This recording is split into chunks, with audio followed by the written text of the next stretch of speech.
The rain had a sound that day. It wasn't the gentle tap-tap of a spring shower.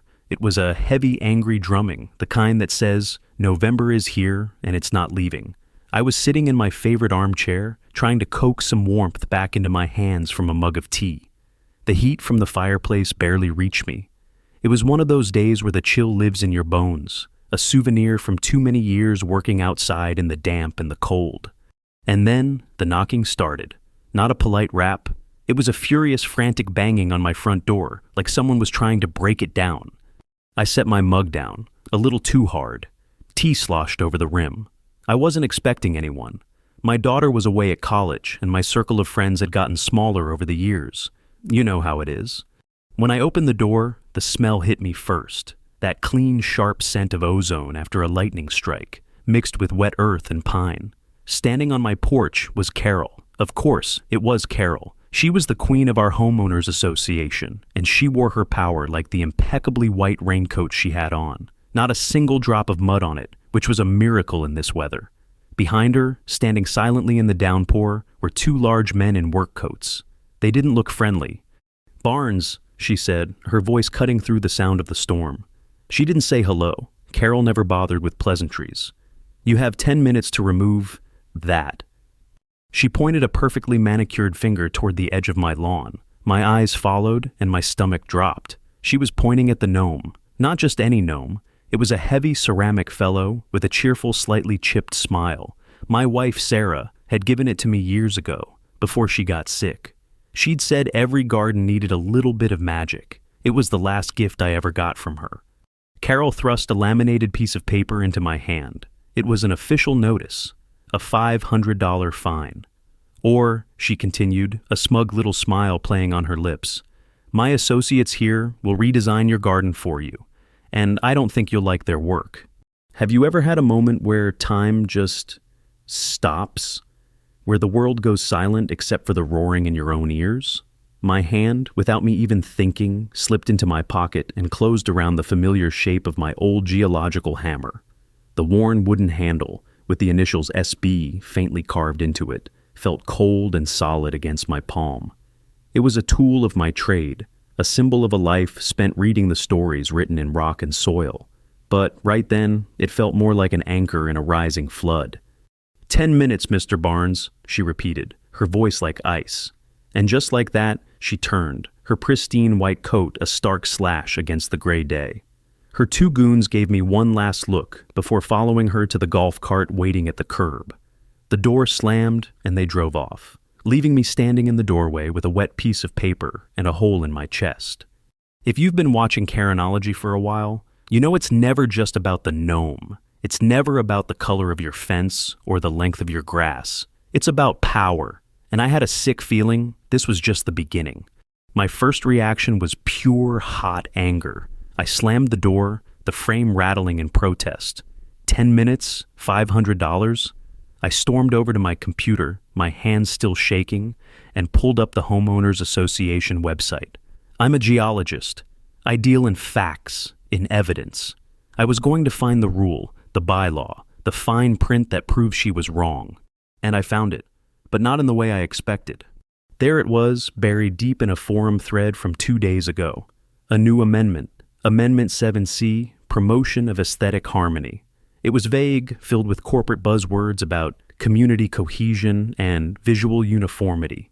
And at the bottom, a list of digital votes. Passed 14-3. I was never notified, never asked. They had changed the rules in the dark, in a corner of the internet they knew I never looked at. It was a bureaucratic ambush. I stared at the screen, the cheerful little check marks of the yes votes blurring in front of my eyes. This wasn't just an overreach. This was targeted. This was personal. For a second, I thought about just paying the fine, making it go away.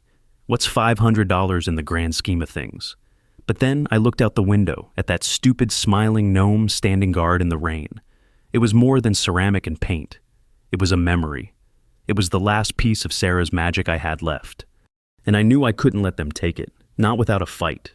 So, what do you do when the rules are written against you? When the game is rigged from the start? I walked back to the door, opened it, and stepped out into the storm. The cold rain hit my face, but I barely felt it. I walked across the soggy lawn until I was standing in front of him. I reached down and wiped a smear of mud from his little red hat. He just kept smiling. And standing there in the cold November rain, I made a promise to that gnome and to the memory of my wife. This wasn't their land to take. This was my line in the sand. I stood there for a minute, maybe longer, letting the rain soak through my jacket. It was cold, but it was a clean kind of cold. It cleared my head. I wasn't going to let some power-tripping bully with a laminated rulebook erase the last piece of my wife I had left. I went back inside, dripping water all over the hardwood floor, and got to work. My first move was to fight fire with fire, or, in this case, bureaucracy with bureaucracy. I went straight to the official Homeowners Association online portal, not the gossipy little chat forum, but the actual formal one. I composed a message carefully and deliberately. I cited the lack of proper notification for the amendment vote. I pointed out the ambiguous language in the aesthetic harmony clause. I argued that a $500 fine for a garden ornament was disproportionate and punitive. I was calm. I was logical. I was professional. I thought maybe, just maybe, reason would prevail, that other people on the board would see how absurd this was. I hit send and felt a small, fragile flicker of hope. That flicker lasted for exactly 7 minutes. My phone buzzed on the kitchen counter. It was a notification from the neighborhood social app. Then it buzzed again, and again, and again. It was like a swarm of angry bees had taken up residence in my house. I walked over and picked it up. My blood ran cold. Carol hadn't just ignored my formal complaint. She had taken it, twisted it, and used it as a weapon against me. She had posted a screenshot of my message in the main neighborhood chat, but it was the text she wrote above it that did the real damage. "Friends and neighbors," it began, all sweetness and light. "I'm so sorry to bother you with this, but it seems Mr. Leo Barnes is unhappy with our efforts to beautify the community. Some of you may remember him as the expert geologist whose drainage plan for the Willow Creek project a few years back went so wrong. Now, he's trying to use legal mumbo-jumbo to stop us from making our neighborhood a better place, all because of one tacky lawn ornament." She finished with a killer line. "I just pray his stubbornness doesn't put our property values at risk, the way his expertise put Willow Creek at risk." The comments started rolling in immediately. "I remember that Willow Creek mess. My cousin lost thousands." "Seriously? All this for a gnome? Just take it down, man." "Property values are no joke, Leo. Don't be selfish." "My kids play on this street. I don't want it looking like a flea market." The words scrolled past, one after another, a torrent of digital poison. These were people I'd known for years, people I'd shared a beer with at the annual block party, people whose kids I'd given candy to on Halloween. And now they were turning on me, led by Carol's carefully crafted narrative. She hadn't just made me look petty. She had painted me as incompetent and a threat to their wallets, the two things that terrify suburban homeowners the most. Have you ever felt like you're screaming but no sound is coming out? That's what it was like. I was sitting in my own home, completely alone, while a digital mob gathered outside my door. My reputation, already fragile from that disastrous Willow Creek consultation, was being systematically dismantled, one nasty comment at a time. The old wound, the one I thought had finally started to scar over, was ripped wide open. The shame of it felt fresh and raw, burning in my gut. I wanted to throw my phone against the wall. I wanted to type back, to defend myself, to call them all hypocrites. But what could I say? How do you fight a lie that's already been accepted as truth? How do you reason with fear? I spent the rest of the evening in the dark, the only light coming from the relentless glow of my phone screen. The buzzing never stopped. Each notification was another little stab, a reminder that I was now the neighborhood villain. My hope had turned to ash. I was isolated, outnumbered. Later that night, long after the rain had stopped, I looked out my front window. The street was dark and quiet, but then I saw it. A car parked across the street, just outside the reach of the nearest streetlight. It was a generic-looking sedan, the kind you see everywhere and never notice. But it hadn't been there before, and as I watched, a tiny red light blinked on its dashboard. It could have been nothing, a visitor for a neighbor maybe, but in the pit of my stomach, I knew it wasn't. It was a message. Carol wasn't just fighting me with words and bylaws anymore. She was watching me. The war had just escalated, and the battlefield had moved right to my front door. The digital mob was bad enough, but a physical presence in the dark, that was something else entirely. The car was still there in the morning, a silent gray sentinel parked under a canopy of wet oak leaves.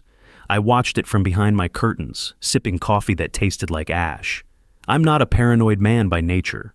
Geologists are trained to observe, to collect data, to draw conclusions based on evidence. And the evidence told me this wasn't a coincidence. I knew I couldn't win a war of public opinion. Carol had already poisoned that well. I needed a different kind of weapon. I needed an expert, someone whose credibility couldn't be dismissed with a snarky social media post. There was only one person who fit that bill, Mark. Mark was a retired civil engineer who had lived in the neighborhood since before most of the trees were planted. He was in his 70s, with hands as gnarled as old roots and a mind as sharp as a surveyor's tack. He'd designed half the bridges in the county. If Mark said something was structurally sound, you could park a tank on it. More importantly, he hated the Homeowners Association and everything it stood for. He called them the Committee for Making Life Difficult. I found him in his garage, meticulously cleaning his tools. The place smelled of oil and sawdust, a scent of order and competence. I laid out the whole story for him, from the white raincoat to the $500 fine to the car parked across the street. He listened without saying a word, wiping down a wrench with a clean cloth. When I was finished, he just grunted. A gnome, huh? Carol's really scraping the bottom of the barrel now. It's not about the gnome, Mark. You know that. Of course I do, he said, setting the wrench back in its perfectly organized drawer. It's about control. And something else, probably. She never does anything without a financial angle. He squinted at me. But why are you so dug in on this? It's just a piece of ceramic. I hesitated. It's not easy to talk about Sarah, but I told him. I told him it was her last gift, that it was a stupid sentimental thing, but it was my stupid sentimental thing. He didn't say anything, just nodded slowly. All right, he said finally, pulling on a pair of worn leather gloves. Let's go see this world-shaking piece of art. We walked out to my front lawn. The sky was still a uniform, dreary gray. Mark walked around the gnome, his eyes not on the cheerful painted face, but on the ground around it. He paced back and forth, his gaze fixed on the subtle dips and rises of the turf that were invisible to most people. He was reading the land the same way I read rock strata. He stopped, right over the spot where the gnome stood. He stomped his foot. The sound wasn't the dull thud of packed earth. It was a hollow, resonant boom. Well, he muttered. He looked up at me, a flicker of something, respect maybe, in his eyes. You magnificent lucky fool, do you know what you've done? I put a gnome on my lawn, Mark. No, he said, a slow grin spreading across his face. You put a gnome on a manhole, an old one, unmarked. He pointed toward the street. This whole section of the neighborhood drains through here. This is a primary storm drain access point for the entire street. It's not on any of the new county maps because it's pre-digital, but it's here. The gears in my head started turning, clicking into place. It was a critical piece of infrastructure, and my gnome was sitting right on top of it. She can't make you move it, Mark said, his voice filled with a kind of righteous glee. In fact, by marking an unmarked utility access, you're arguably improving community safety. He clapped me on the shoulder. This isn't just about sentiment anymore, Leo. This is about public works. This is my turf. He promised to write up an official report, a signed, sealed statement from a licensed professional engineer, complete with diagrams and citations from the county's original development plans. It would be irrefutable. It was the silver bullet I needed.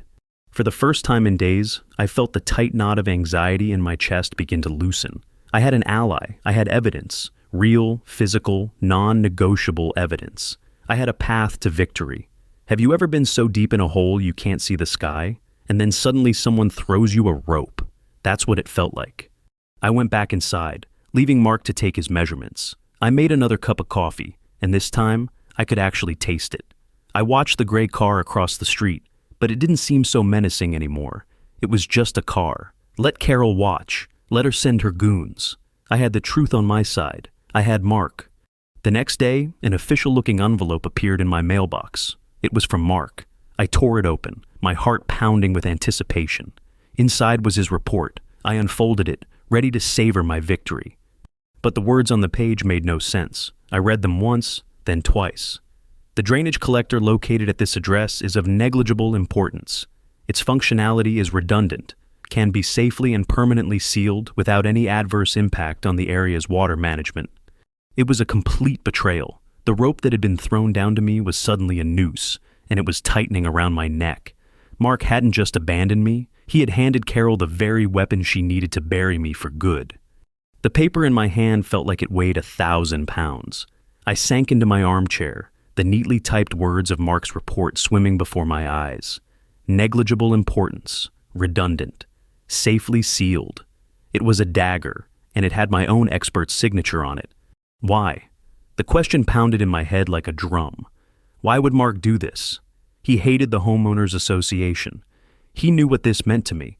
Was he threatened? Bribed? Or was I just a fool for trusting an old man's neighborhood loyalties over whatever leverage Carol had on him? I didn't have any answers. All I had was this piece of paper that turned my silver bullet into a blank. Before I could even process the betrayal, my phone rang. It was an unknown number. I almost didn't answer, but something made me. Mr. Barnes? The voice was young, professional, and dripping with bureaucratic indifference. This is Tom Miller from County Code Enforcement. We have received a request from your homeowners association to inspect and approve the decommissioning of an old storm drain on your property. I'll be there in 30 minutes. He hung up before I could say a word. 30 minutes. Carol wasn't wasting any time. She had Mark's report, and now she was bringing in the county to rubber stamp her victory. This was her checkmate. I felt a surge of panic, cold and sharp. I raced to the door and looked out. And there, turning the corner, was a White County pickup truck. And right behind it, Carol's golf cart, cruising along like a shark escorting its pilot fish. This was it, the point of no return. What would you do? When the system is closing in, when your allies have deserted you, and the enemy is literally on your doorstep. My mind was a blur. I thought about barricading the door. I thought about standing on the lawn and refusing to move. But what good would that do? It would just make me look like a lunatic. They had the paperwork. They had the authority. Then my eyes fell on the pile of mail on my entryway table. Tucked between a gas bill and a catalog was a thick envelope. It was the annual Homeowners Association disclosure packet they sent out every year, the one everyone throws away without reading. 100 pages of dense, mind-numbing legalese. I'd tossed it there a week ago, meaning to shred it. I don't know why, but I grabbed it. Maybe it was desperation. Maybe it was the instinct of a man who has spent his life looking for clues in the most unlikely places. I tore open the envelope, the pages spilling onto the floor. Bylaws, covenants, financial statements. It was all just noise. The doorbell rang.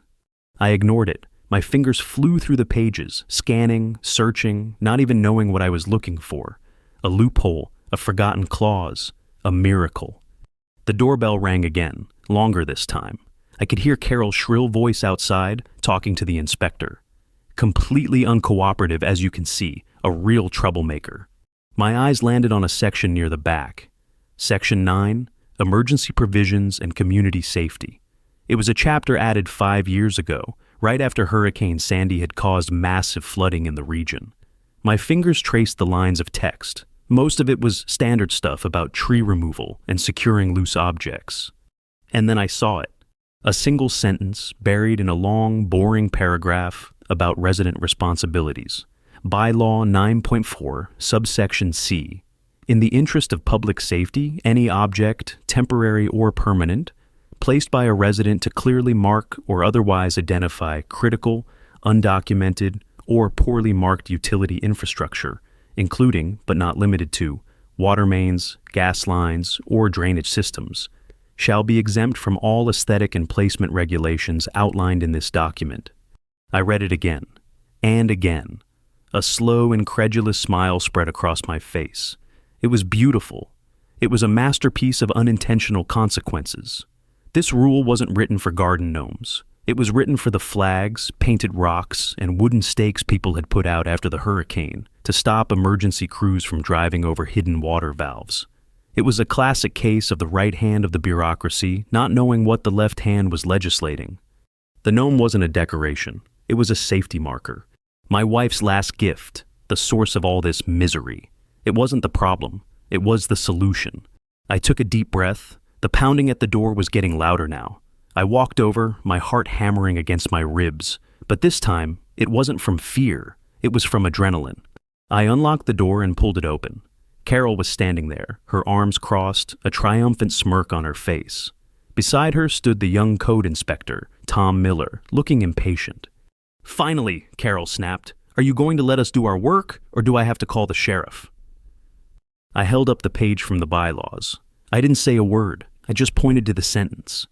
Carol's eyes scanned the text. Her smirk wavered. It was just for a second, but I saw it. The flicker of confusion, the dawning horror. She had built her entire case on the rulebook, and I was about to beat her with it. That's ridiculous," she stammered. "That's not what that means. It's a gnome." "It's a safety marker," I said, my voice calm and steady. "Identifying undocumented critical infrastructure, according to your own rules. Bylaw 9.4, subsection C. You can read, can't you, Carol?" I turned to the inspector.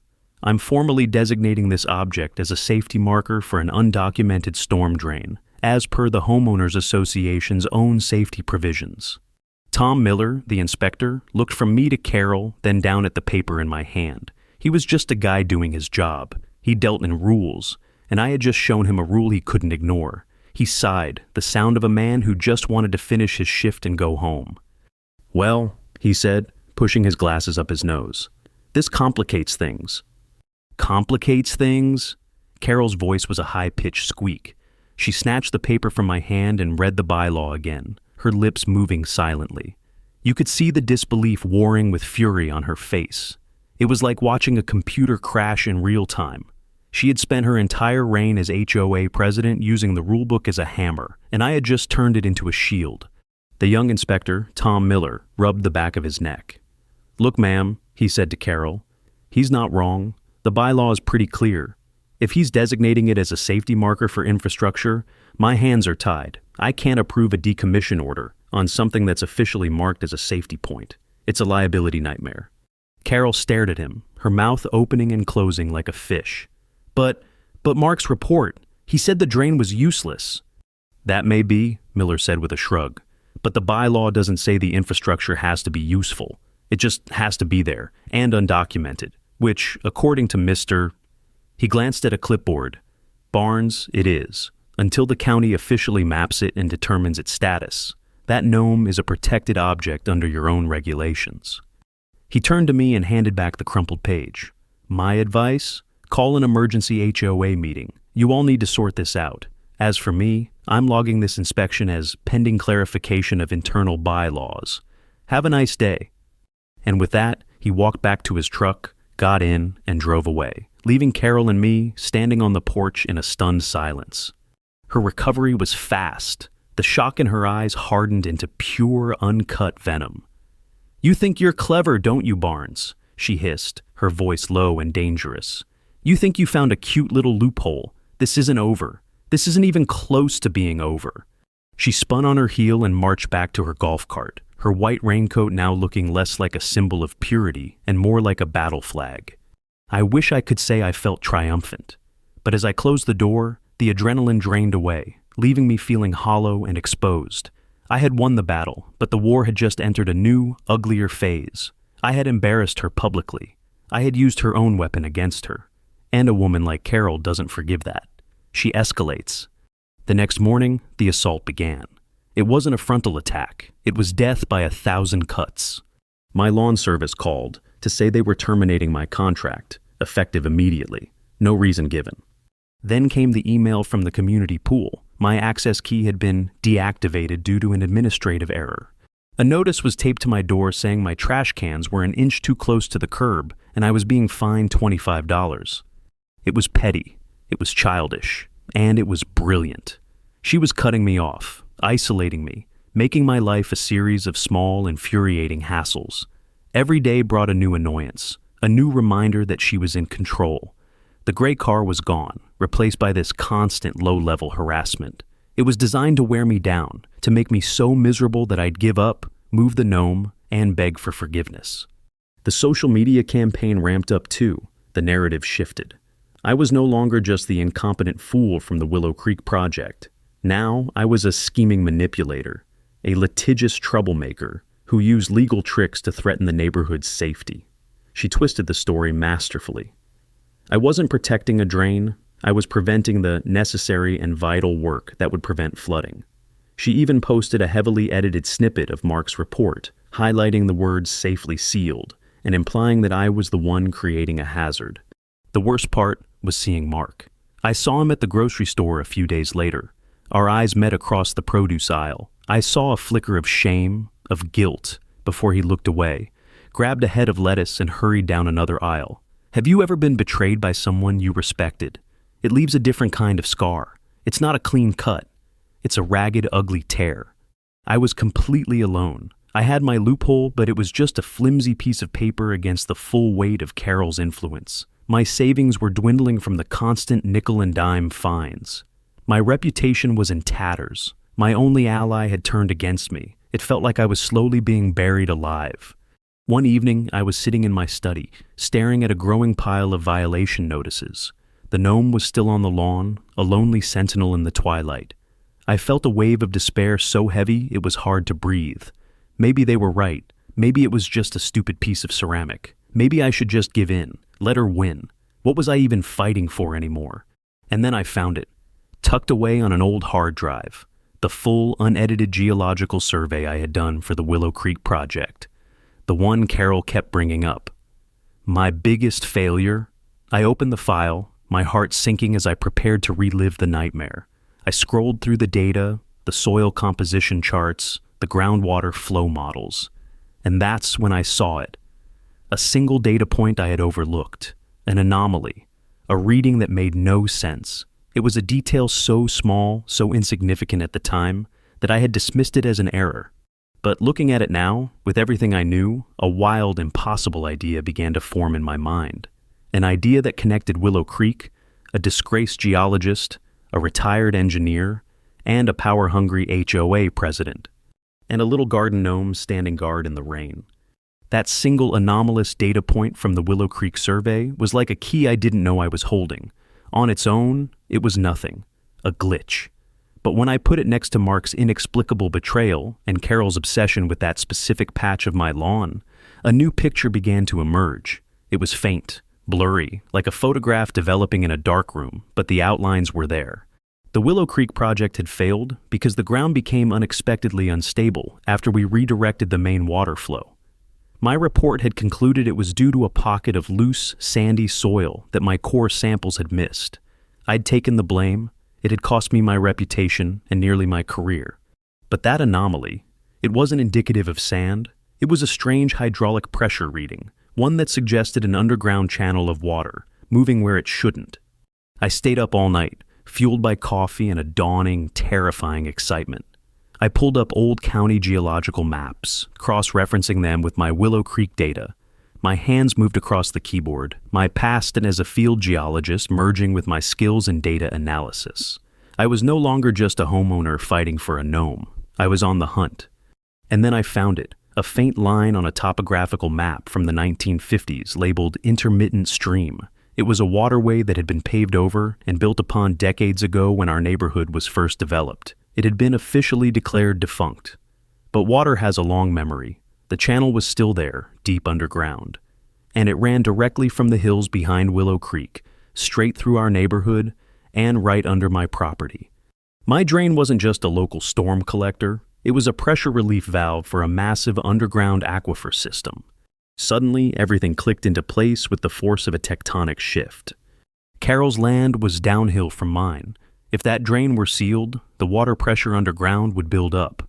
The water would seek the next path of least resistance. It wouldn't flood the basements on my street as I had initially thought. It would bypass us entirely and surface further down the line, turning the undeveloped commercial lot directly behind Carol's house into a flourishing, protected wetland. And what happens to land that's suddenly declared a protected wetland? Its value plummets. You can't build on it. It becomes worthless to a developer. Unless you're a different kind of buyer. A quick search of recent land acquisitions led me to a nonprofit I'd never heard of, the Green Meadow Conservancy. Their mission was to acquire and protect natural wetlands. And their director? A man named Roger, whose last name was the same as Carol's maiden name, her brother. They weren't trying to stop development. They were trying to force it to become a conservation project. They would buy the now worthless land for pennies on the dollar, get massive tax breaks for the donation, and secure government grants for its preservation. And Mark, the respectable retired engineer, a search of his property records showed that his house, uniquely on our street, was tied into a separate modern drainage system. Sealing my drain wouldn't affect him in the slightest. And a little more digging revealed that his daughter had recently received a very generous scholarship from the Green Meadow Conservancy. It wasn't a bribe, it was just a helping hand, a family favor.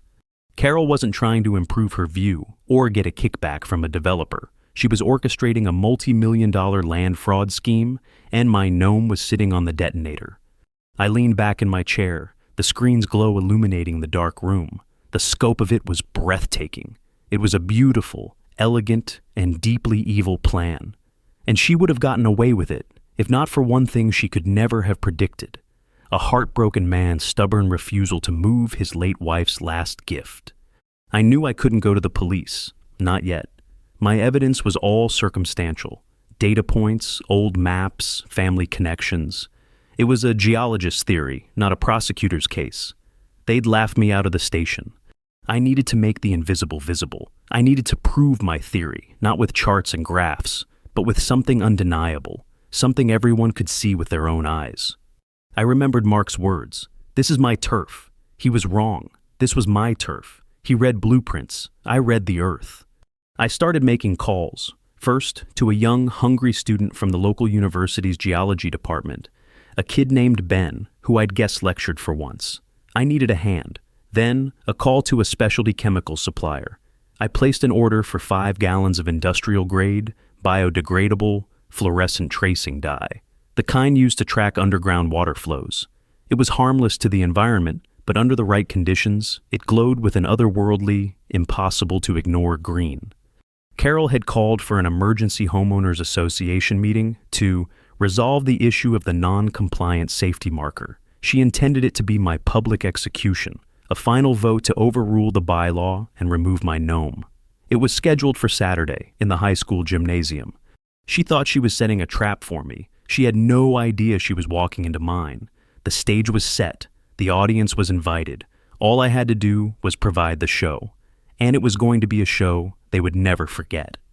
The high school gymnasium buzzed with the low hum of suburban outrage.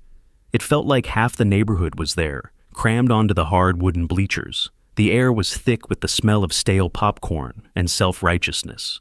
Carol stood at a podium on the basketball court, looking regal and composed. She was in her element. This was her grand finale. She gave a passionate speech about community standards, property values, and the disruptive actions of a single, selfish individual.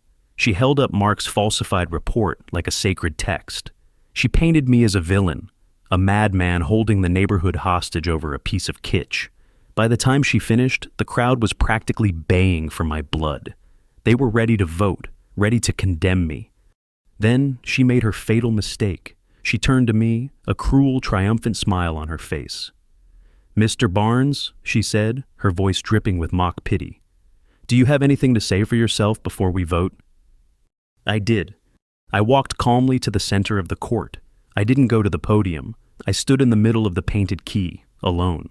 "Carol is right," I began, my voice quiet, but carrying in the suddenly silent Jim. "This is about more than a gnome. It's about water. She's worried about flooding, and so am I." I pulled out my phone and tapped the screen. Behind me, a large projector screen, set up for the school's sports banquets, flickered to life. The image was a live feed from a small camera I'd mounted on my front porch, aimed at the gnome. As a geologist, I said, I believe in practical demonstrations. I believe in seeing things with your own eyes. I nodded to the back of the gym, where Ben, my student assistant, was standing by the door. He gave me a thumbs up and disappeared outside. "A few minutes ago," I announced to the confused crowd, "my assistant poured 5 gallons of harmless fluorescent green dye into the storm drain at the top of our street. If Carol and Mark are correct, and my drain is insignificant, that dye should follow the main county pipeline and bypass my property entirely. But if I'm right," I let the sentence hang in the air. Every eye in the gymnasium was now glued to the screen. They watched the live image of my quiet, dark lawn. They saw the gnome, sitting peacefully. They saw the pile of dirt and debris that Carol's goons had dumped there, meant to hide the manhole. 1 second passed, then 2. Nothing happened. I heard a few snickers from the crowd. Carol crossed her arms, a smug look returning to her face. "Is this some kind of joke, Barnes?" "Just wait," I said. And then it began. A thin, emerald green trickle of water oozed from beneath the pile of dirt on the screen. Then another. And another. Within seconds, a torrent of impossibly bright, glowing green water erupted from the ground. It wasn't a leak. It was a fountain. A geyser of luminous liquid, turning my entire front lawn into a surreal, radioactive-looking swamp. A collective gasp swept through the gymnasium. The snickers died. Everyone was staring, mesmerized and horrified. "What you're seeing," I said, my voice cutting through the silence, "is an underground river that was supposed to have dried up 50 years ago. My drain isn't for our street. It's the emergency release valve for this entire forgotten watershed. Now..." I paused, letting the reality of the glowing green flood sink in. "Imagine that valve is sealed shut, as Carol and Mark have so strongly recommended. Where do you think all that pressure, all that water, is going to go?" I didn't need to answer. They knew. Their eyes darted from the screen to Carol, the gears of understanding and fear beginning to turn. But I wasn't finished. I had one more card to play. A man in a sharp suit stood up from the front row. He was the developer who had been in talks to buy the lot behind Carol's house. He looked pale. "Before this meeting," I said, "I took the liberty of sharing my geological findings in this live demonstration with a few interested parties, including the County Zoning Board, the Environmental Protection Agency, and the insurance underwriter for Mr. Henderson's development project here." The developer cleared his throat. "We have withdrawn our offer," he said, his voice flat. "The land is uninsurable and undevelopable. It's a swamp." That was the kill shot. Carol's face went white. Her brother's nonprofit, the scholarships, the land scheme, it had all evaporated in a geyser of green dye. The room erupted. People were shouting, pointing, demanding answers. Mark, who was sitting in the back, looked like he had seen a ghost. He got up and shuffled out of the gym, a broken man. Carol stood frozen at the podium, her mask of control shattered, exposed in the harsh gymnasium lights as a common fraud. The queen had been dethroned. In the end, there was no vote. The meeting descended into chaos. The homeowners association was dismantled within a month.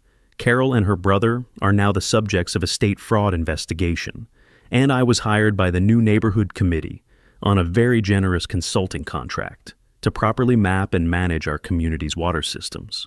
My victory wasn't clean or easy. For a long time, my neighbors looked at me with a mixture of respect and fear. I was the man who had uncovered the truth, but I was also the man who had brought the ugly reality bubbling to the surface. It's a lonely kind of victory. Sometimes doing the right thing costs you something. For me, it was the simple comfort of being just another guy on the block. But every morning, when I look out my window, I see my gnome. He's still there, standing guard, a little chipped, a little weathered, but smiling, a symbol of a promise kept. He's not just a memory of my wife anymore, he's a reminder that sometimes the most important things are hidden right beneath the surface, just waiting for someone stubborn enough to start digging. And if you've ever had to fight for something everyone else called worthless, you know exactly what I mean. If you get it, drop a comment below. I'd like to know I'm not alone.